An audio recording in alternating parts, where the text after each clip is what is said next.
मुंबई पुणे द्रुतगती मार्गावरील missing link प्रकल्पाचं काम हे 99% पूर्ण झालंय आणि त्याचं उद्घाटन येत्या 1 मे रोजी होणार आहे असं कळतंय। तर खंडाळा घाट विभाग टाळला गेल्यामुळे या प्रकल्पामुळे आता प्रवासाचा वेळ कमी होणार आहे। तर 30 ते 60 मिनिटांनी प्रवासाचा वेळ हा कमी होणार असून पहिल्या 6 महिन्यांसाठी केवळ प्रवासी कार आणि बसना या मार्गावरून जायला परवानगी असेल, तर अवजड वाहनं सध्या ज्या मार्गावरून जात आहेत त्या जुन्या मार्गाने जातील। मुंबईहून पुण्याच्या दिशेने येत असताना प्रवाशांचा वेळ वाचवण्यासाठी, वाहतूक कोंडी आणि अपघात टाळण्यासाठी राज्य सरकारने तयार केलेला ड्रीम प्रोजेक्ट म्हणून ओळख असलेला आता मिसिंग लिंक महामार्ग जो आहे तो आता सज्ज झालेला आहे। येत्या 1 मे रोजी मुख्यमंत्री आणि दोन्ही उपमुख्यमंत्र्यांच्या हस्ते ह्या रस्त्याचं जे आहे ते आता उद्घाटन होणार आहे आणि हाच रस्ता जो आहे तो आता प्रवाशांसाठी खुला होणार आहे। 1 तारखेला हा संपूर्ण मार्ग जो आहे तो प्रवाशांसाठी खुला करण्यात आलेला अतिशय महत्त्वाचा प्रोजेक्ट हा जो आहे तो मानला जातो।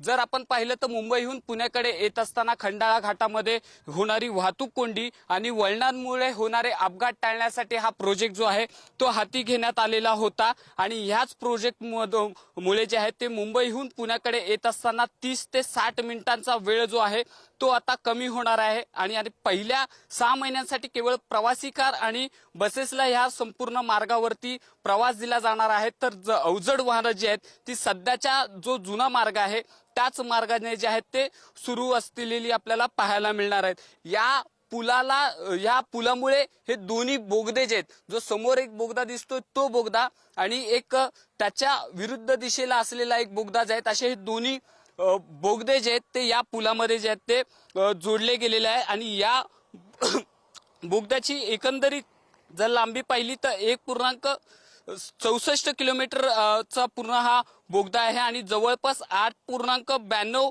किलोमीटर लांबीचा संपूर्ण खंडाळा आणि लोणावळा शहराच्या खालून जाणारा हा संपूर्ण मार्ग आहे, ज्यात आशियातील सर्वात रुंद रस्ता आणि बोगद्यांपैकी एक 23.5 किलोमीटर रुंदीचा हा संपूर्ण रस्ता जो आहे तो बनवण्यात आलेला आहे। त्यामुळे आता 1 मेला हा रस्ता जो आहे तो संपूर्ण प्रवाशांसाठी खुला केल्यानंतर मुंबईहून पुण्याकडे येणाऱ्या प्रवाशांचा आणि पुण्याहून मुंबईकडे येणाऱ्यांचा प्रवाशांचा वेळ जो आहे तो वाचणार आहे, अपघात टाळले जाणार आहेत।